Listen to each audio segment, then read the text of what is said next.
Hey there! So as I mentioned in the last video, this one is a little different. This is the second part of a conversation I had with my Coven sister at our recent Coven retreat, and the entire topic is about working in group, people from strong solitary practices coming together in Coven. And so for the most part, what you'll hear is largely me interviewing her on her take regarding what it's like to form a group, what's important, what isn't, and what her favorite things about Coven work are. If you haven't seen the previous video, which is the first half of this conversation, and the vid in which you'll get a little bit of background about my Coven sister, I've included a link to that vid in the description. Next week, we'll return to our more usual programming. But in the meantime, grab yourself a cup of something, lean back, and I hope you enjoy listening in on our little Coven retreat conversation. So here's another, maybe a key reason why people are drawn to Coven work and working in groups. I now have somebody I can talk to about that sort of experience who gets where I'm coming from and doesn't think I'm nuts, right? You can have this conversation. I have very close friends who are not witchy. There is one in particular who is definitely not witchy, but certainly very open, accepting, spiritually aware. I can speak to her about it, but that level of weird just makes her really scared and uncomfortable because she's just like, why the fuck is that happening to you? That's pretty scary. Now I'm just freaked out. As opposed to when I speak with you about that kind of thing, there's something more constructive than just, that's fucking terrifying. No, I have a Virgo rising, and I am such a fan of practical magic. I'm always like, oh, well, there's clearly something we can do about that. Have you considered A, B, or C? So I do not get freaked out, and typically I have some sort of practical solution or fix to suggest. That's just my nature. Yeah, and I also think the fact that we also have different approaches means that when I am stumped and when I'm looking for ideas, I know you're going to provide a perspective that is not the same as the ones that I have managed to come up with. And what's been really fun for me is as we have worked together over more time, and she has come to trust that my sort of wacky, non-scientific ways are sometimes really fucking right on. Yes, they are. That I've been able to offer guidance to her in ways that she hasn't considered, and she's actually been really open and excited about it. Like, wow, I'm going to apply that. I'm going to do that. I'm going to try that. It's been really fun for me. It's like I'm bringing like a new hypothesis to the lab, and you're actually, running the experiment and checking it out. Sounds crazy, but it just might work. Totally. Whereas earlier in our practice, that would not have happened because you were very married to your practice as it existed. Absolutely. It's been great for me to see the way that Divine has actually come in and shook things up for you in a way that has elevated. It's like you were doing great work, obviously, before, but it's been so elevated and nuanced in the way that Divine has really entered your life in a profound way. Yeah. The other thing that I think is really interesting, okay, so within my personal practice, I am just as an individual very much the kind of person who thrives on the concept of progress, feeling like there are milestones. Forward momentum. Forward momentum. Distance is being traveled. And she makes that reference because I have a tattoo that says forward momentum. Imagine that. It's an homage to Louis McMaster Bujold. Anyway, so I have this need, but since beginning working with you, I feel like the progress has been very fast forwarded. How often has it occurred that we have gotten together and we've both had just ridiculous amounts of shit that we've had to discuss that has changed or been revealed or occurred, just huge amounts of stuff. Crazy shit, too. Like, in a similar way, my own practice has been elevated. I think in the same way that I've sort of added maybe more creative flow to her practice, she keeps me honest because she's always asking, what's going on with your personal practice? What are you doing in ritual? And, like, no one ever really would check in with me about that.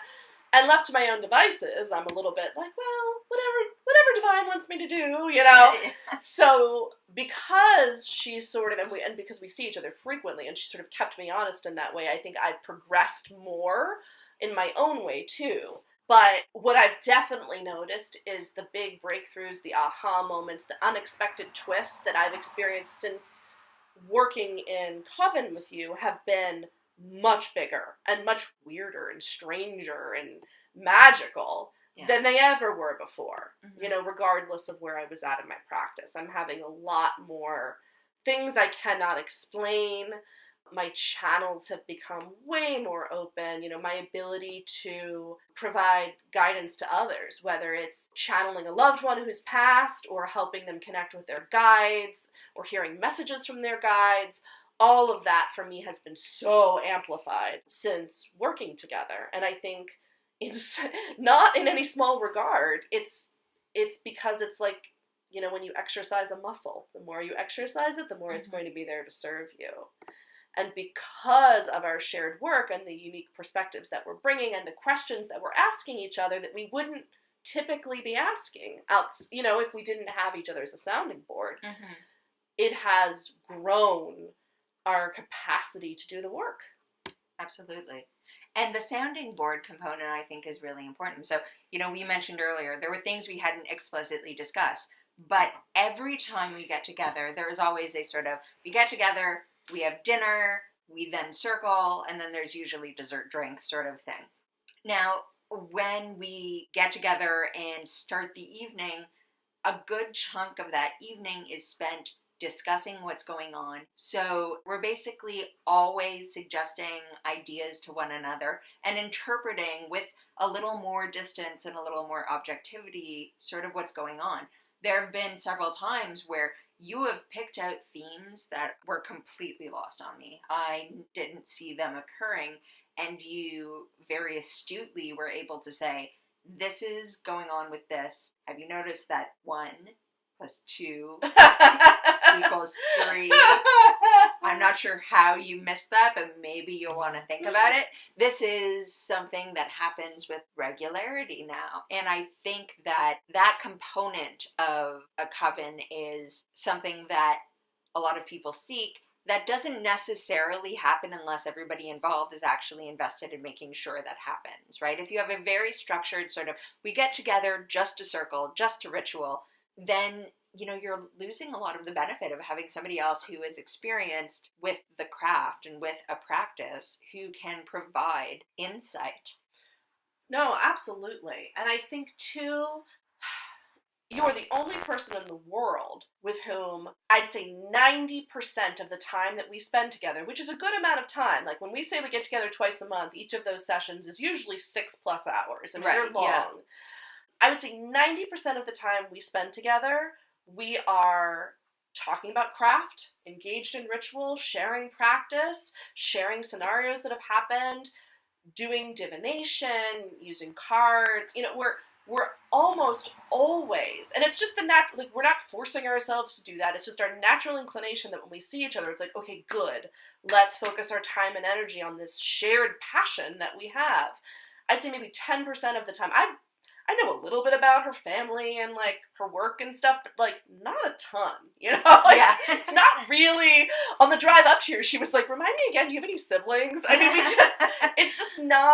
it is not the heartbeat of our relationship, which is such a fucking freeing thing, right? Like, I feel like in our muggle lives, so much of our time is devoted to small talk. So much of our time is devoted to these social interactions that, whatever, it's benign, but it's ultimately not very nourishing.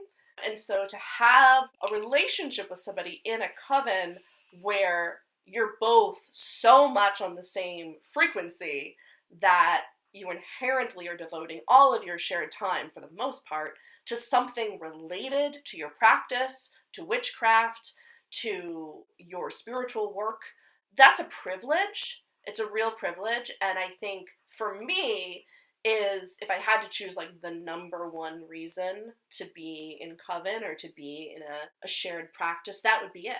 Really to have other people for whom this really is a signature focus of their lives. Yes, absolutely. It's true. I have no inclination to talk about my fucking experiments again with you because I can be using this time to do what I really want to talk about, which is our practices. And that is not something you can do, even with the most understanding, open, personal friend. This is not turf that you can get into in the level of detail. Because again, you end up with people who are either sort of skeptically supportive or people who really can't wrap their minds around the concept, or people for whom it's a little bit scary, people for whom a lot of it is opaque. And with time, you develop these ongoing narratives. You know the narrative of my practice over the past year, right? I intimately know the history of your practice. I don't know who your parents are. Right. And I frankly, who cares, right? Like, I don't care that you know who my parents are. Like, it's just not... It's not doesn't the focus really matter of our relationship. When right. we get together, this is two witches getting together to witch. Right, right. Which, I mean, again, what a fucking privilege that is, you know? And I do, because I'm a bit more out of the broom closet than she is, I do have other very serious, experienced witches in my life that I can have pretty meaningful conversations with. But what I don't have is, like you were saying, that sort of shared narrative of watching our practices develop and shift and grow because of the frequency of our circles and because of the way we approach our work together. So that's something I don't have with anybody else. Even though I do have other people, like there have been times where I've accidentally channeled someone's loved one and, you know, really freaked myself out because I wasn't trying to do it. I have sort of lifelines. I support people I can call and say, what the fuck? Like, this happened. What do you think? Which I'm grateful for. But there's no one else in my life that I can have the kind of conversations I have with you about my practice because of all of our shared experiences and dialogue over the past year. So that's a really fucking great thing. And I think is another consideration if you're considering entering into shared ritual, community, coven, whatever you want to call it, with other people, is to ensure that if you're not signing up for something that's an established tradition, and for the two of us, that was not the right thing for us. For some people, it is. So it's not like a good, bad. It's just that's some people's path, and that was not our path. If you're not entering something that has a really defined handbook already, if you are considering creating something new with a circle of like-minded people, I would encourage you to think about the importance of circling with people who have a similar amount of experience. And this was very important for the two of us, that we were both coming from a place of having really,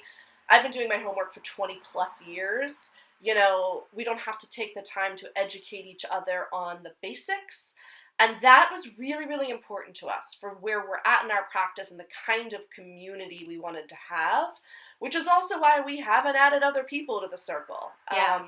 I mean, one of the things is expanding a coven is challenging. And if anything, it gets more challenging as time progresses because there's shared history there.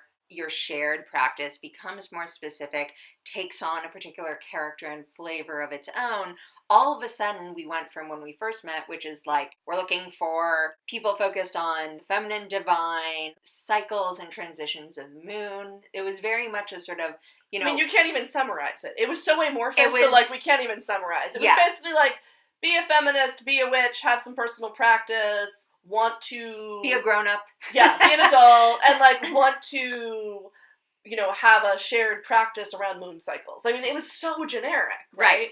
And even then, it was difficult. So I think that actually this would be an interesting conversation for a little bit to talk about. We have received many, many emails from people. Basically all of them, with very few exceptions, have been not a fit. It's not going to work. Now that I imagine when you're seeking, it can be heartbreaking. It can be really difficult. And I think it would be worthwhile for us to discuss a little bit what is the perspective on our end. So I'll speak a little bit first about my point of view. I think one of the key components with the two of us, which again was referenced before, is that even though we take very different approaches, we are both thoughtful about our practice. And sorry, there are also tortilla chips, so don't mind any crunching. Sorry. No, it's cool. So if you can't write a sentence with punctuation, that tells me you're not terribly concerned about details, not necessarily super thoughtful. Now, this may seem really judgmental, but look, you're asking to be part of something that is incredibly intimate, that is incredibly meaningful to the two of us. If you don't demonstrate a modicum of thoughtfulness, we're not going to want to talk to you. I think that accounts for a huge proportion of people who have written to us. People who clearly put no effort into their attempt to contact us. It's a little bit like online dating, right? Like, a lot of the very young people who've reached out to us seem lovely. I mean, we got one today. There was like a proper use of a semicolon even in the lovely paragraph that she said. And also, just to be clear, don't get us wrong. I mean, obviously, I have a YouTube channel. I discuss various concepts. I have no qualms about discussing practice with people who are new to the path. It's not that I don't think people who are new to the path are worth my time or energies. Also, you specifically train. Yeah, I have students. I have actual full-time students that I work with, that I train on their path. And I love teaching. I love working with them, and actually students of all ages, frankly. I find that if that's an alignment for me, if I feel like it's a good fit and we have good rapport, I love teaching. That is not what I want to do in circle. And that's what it comes down to, right? And it's not that at some point with more experience in their practice, they wouldn't be invited in. It is that we are not a teaching coven. That is not what we're about. And we make that very clear. Mm-hmm. And then for the people that send the flaky, like, 2-sentence email, and I think this speaks to, there is an unfortunate stereotype that is kind of true, this sort of flaky pagan kind of stereotype that I've encountered quite a lot in the larger pagan community of people that, you know, their heart might be in the right place, or they might have genuine interest, but their ability to show up and be thoughtful and inquisitive and creative and dedicated for a whole host of reasons is just not there. And again, it's not that I have anything against that. It's just that is so counter to what my practice is and what my intention and my path is about, that it's just not a good fit. The same reason I would never go to one of these like open public rituals, right? I've been invited to them many times. I've gone to events where they've happened. I have never participated in them because, again, it just does not feel aligned with my practice or my path or the way that I understand witchcraft to work, which for me has always been an intensely personal thing. Up until very recently, it was intensely private for me.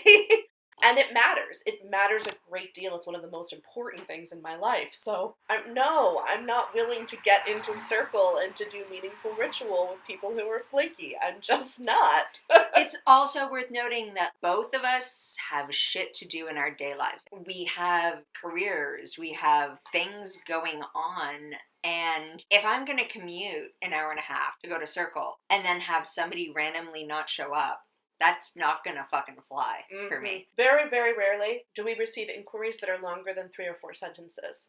And we're very explicit in our posting about what we're looking for. We ask very specific questions that we hope the person will be inspired to respond to. And we just really haven't seen the kind... And like, we'll specifically say, tell us a little bit about your personal practice. And then we get tons of responses from people who will not mention a personal practice. If you can't respond to that, it's going to reflect badly on you.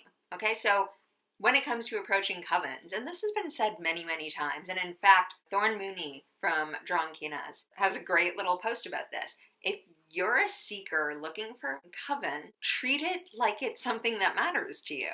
Nobody wants you in their circle if you're going to treat it like it's cheap and trivial and unimportant. Agreed. I mean, it's as important, if not more important, than looking for a potential life partner, right? Like, This is the same thing, like, back in the day when I'd be on online dating, and someone would send you, like, the 1 or 2 sentence response, and I'd think, does that individual truly believe I'm going to respond to that? Like, no, right? A coven's a similar thing. It's an intense, intimate, spiritual, emotional, physical commitment. Okay, so let's talk a little bit about, you had posted an ad to start a circle, and I had responded to it when I was moving down here, and then we got together. What in particular were you looking for in that initial meeting?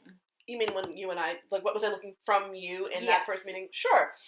I think first and foremost, I'm just going to say this, and this is with no judgment, but anytime we're out in the larger pagan community trying to connect with people, I think first and foremost, you would just want to be, like, reassured that the person's normal.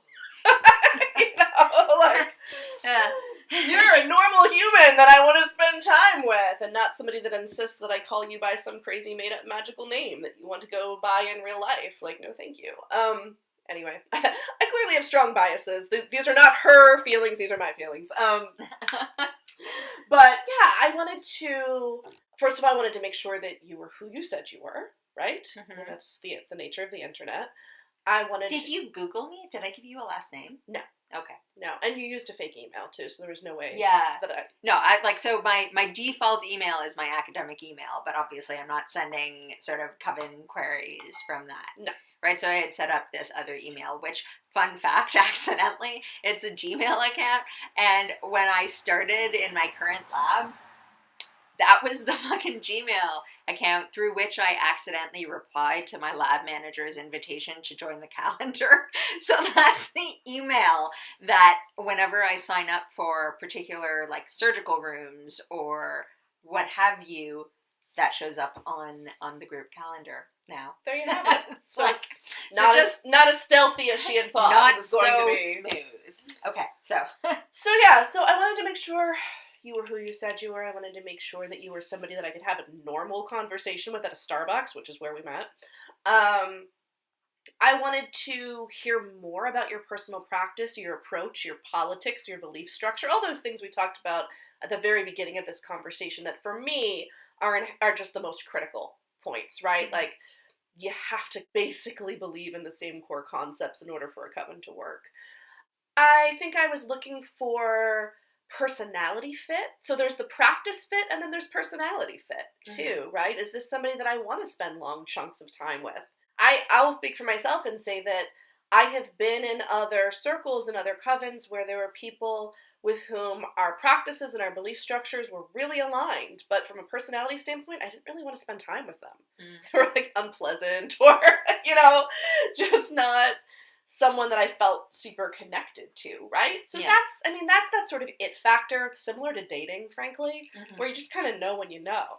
And then I think, and this again is very specific to our particular coven, and so I say this without judgment of other people's practices or covens, but we both come from academic backgrounds. We like to have conversations at a certain intellectual level. It's the way we approach our practice. It's the way that we approach our lives. I mean, and that goes from the vocabulary we choose to use, to the concepts we choose to discuss, to the way we discuss them, and to the fact that we can spend, like, it's now been 24 hours that we've been here on retreat. I don't think we've shut up once. That's just the way we interface, and that's very much, for me, what's taken on as one of the, like, core components of how our coven operates. So anybody new that would be coming in would need to be able to vibe with us for it to feel authentic at this point. Absolutely, and I think that's sort of an idea worth exploring a little bit, particularly in the context of this channel, because here's the impression I have gotten. The people who are enjoying my content, it seems overwhelmingly they enjoy ideas. They're into the nitty-gritty. And again, like, the intellectual curiosity you bring to the table, that is a function of your personality. That's a function of what's important to you. And I think that is something that isn't necessarily brought up frequently, but is probably really important when you're talking about a coven. We hash out ideas all the time. It's pretty much all we do. We spend a lot of time talking about what's going on, but conceptualizing what's going on, looking for patterns, really diving into potential significance, meaning. That shit gets pretty esoteric. Yeah. To be honest with you. And I think that a lot of the people who watch this channel also enjoy doing that. And that's something that I haven't experienced coven work with other people, and you have. To what extent is that something that is typical, and how would you go about checking to see whether someone is into analysis and hashing out of what's going on? Right, which, let's be honest, I know plenty of people with very significant CVs, and, they went to all the best schools, and they're boring as a box of rocks and wouldn't have that kind of intellectual inquiry or interest, So it's not just about, did you go to school? No. To school? I spent quite a lot of time in sort of major academic institutions and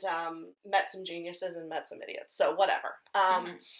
But I would say that if you are interested in having that curiosity and that sort of intellectual discourse be part of the lifeblood of your coven, in those initial conversations when you're first talking to people, you need to go there. You need to pitch these kinds of conversations and see how the other person responds. Get complex, get esoteric. Use language that is comfortable for you and see if it's language that's comfortable for them. These are all cues and clues to see how you might vibe. And I would strongly encourage you not to approach it from the beginning from a place of compromise and say, oh, well, they seem nice enough, and the conversation wasn't that great, but I'm sure it'll be fine. I think a lot of people do that because they're so eager for the community, and they're so the temptation eager. is there. Totally. It's the same thing when we date people that we know are not gonna be the one or anything, but it's well, they're good enough for now. Don't do that with your coven, because what happens, and what I've seen happen again and again and again, is that if you're not rigorous in your initial inquiry, if you're not really feeling it from the get-go, things fall apart. Group dynamics are hard. Even with just the two of us, there's still negotiation we have to do. There's still conversations we have to have about how we're going to approach our practice. That gets amplified exponentially the more people you add to a circle. I think it's very telling that of all the groups I've been in my life, I am still close with literally one witch, one person that I met in one of my very first covens, who also happens to be a PhD, also happens to, be somebody for whom the intellectual spiritual is a core component of her practice. And we live in different states, so we're not in the same coven, but she's somebody that, I can reach out to at any time, and we still have a very close friendship and a very close connection, and it's because we spoke the same witch language, So I think that's a good indicator that of the dozens of women that I have circled with in my life, besides you, there's literally one other that I've maintained a relationship with post-coven. Okay, so another question. When assessing somebody's spiritual chops, is there any sort of sleuthy, let's see if this person picks up on this thread, questioning that goes on? Because I have to say, although I don't think that it's important that everybody has read these particular books, etc., or conceptualizes things the same way, there are certain concepts I would hope that the person I'm talking to has thought about as a concept. Sure. So, okay, to answer that question, I think it depends very much on what your tradition is and how much that matters to you. Ours was a unique scenario, and that I was basically just putting together sort of an eclectic feminist witch group. There was no real through line associated with any one particular tradition, etc. So I wasn't looking for you to name drop Starhawk or Margot Adler or anything like that. I mean, I'm hopeful that you know who those people are, but that didn't matter to me so much as, were you able to speak to your personal practice with a level of authority, engagement, and passion? That's what I cared about. Because I wasn't looking for somebody who was doing exactly what I had done, or who had read exactly the books that I'd read, or ultimately for me, again, we've talked about I'm a little bit more sort of fluid in my whole approach. that doesn't matter to me. You know, I know a great many witches and healers and magical folk, many of whom, I will say, are the real fucking deal. Like, I'm really just so impressed with the work that they do, and I truly believe that they are so aligned in their practice, and I think they're fantastic. Would I invite them into a coven situation? No, because we speak different languages, right? So the fact that you were able to come at your practice with a level of authority and engagement that matched mine, and we were able to converse on that level, made it a good fit. Just because somebody is a great witch, just because somebody is doing really impressive, meaningful work, does not mean that they're going to be a fit for your coven. Awesome. So, in terms of a couple other questions I thought might be fun to ask, what has been your favorite coven moment, and what is a major and important personal practice moment, and are there any parallels between the two? Yes, my favorite coven moments, plural, because there have been several, and my favorite personal practice moments, of course, there's been many over the past 2 decades, is when I have the epiphany, the aha, things just sort of click into place with divine timing and synchronicity, and it just is yet another reawakening to the fact that magic is real and I'm not making this shit up in my head. You know, when things happen in such a way that there's just no other explanation than this is divine intervention or divinely guided. That's what I love. That's what I live for in my practice, to be honest. And so as a coven, I would point to the very first shared tarot reading we ever did. We had gone to a pagan pride festival, knowing that this really wasn't going to be our thing, but like wanting to be supportive of the local community. And we lasted maybe an hour and then said, well, it's in this beautiful wooded area. Let's just go for a hike. We both love the outdoors. We love to be in the woods. And so we went for a little hike. As is now typical for us, whenever we're in the wilderness, we always find some sort of stream or pond or like little water area. And we sat down on the banks of this little rocky brook and said, you know, that would be fun. Let's both get our decks out and pull a few cards and see what comes up. Let's ask about the group. Let's ask about the coven and what direction we're being guided in. And we both flip over a card from two completely different decks, and it's the exact same fucking card, the Six of Wands. So that was, I think, our first sort of inclination that, hey, like, we're on the right path. We should be doing this work together. And then my other favorite moment is what happened today, which I won't go into too much detail about, but we had a definite coven aha moment today about a lot of signs and guideposts that we've received over the past year that are sort of led us to this point in our shared practice that was pretty earth-shaking. Yeah, so you took the words right out of my mouth. I really thrive on those aha moments, and if I had to specify what it is above all that really energizes me in my spiritual practice, it is the moments of weird and the moments of serendipity realization aha moments. And I think that I've enjoyed a fair few of both. And between those two, those are the moments that really stand out for me. They don't necessarily have to be moments that are purely super spiritual, purely really difficult to explain. There are definitely a lot of moments where my spirituality has very clearly leapt forth and been a key component of an event.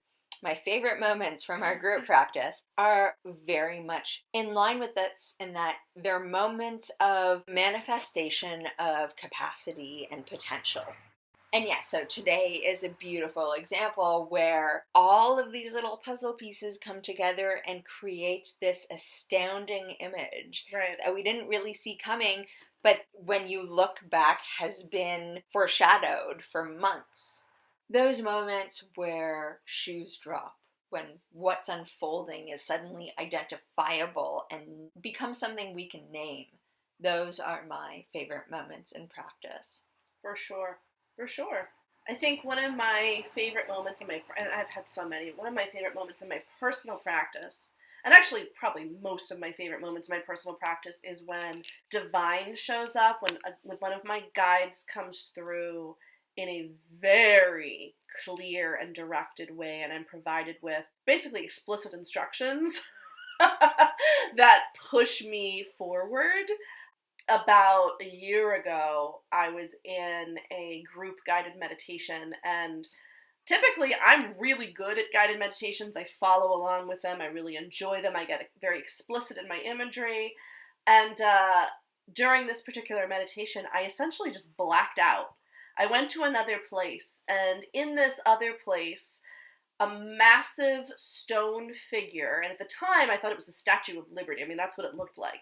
Massive, miles high stone figure of a woman with braided hair, kind of like a crown, is leaning over me while I'm in this meditation. And similar to what you were saying, it was almost like a paralysis. Like I was just like stiff as a board, could not move, and the giant stone figure leans over me and starts saying, "What do you want? What do you want? What do you want? What do you want?" And this went on for like 15, 20 minutes. However long this meditation was, time had ceased to exist for me, but it was just this question again and again and again and again.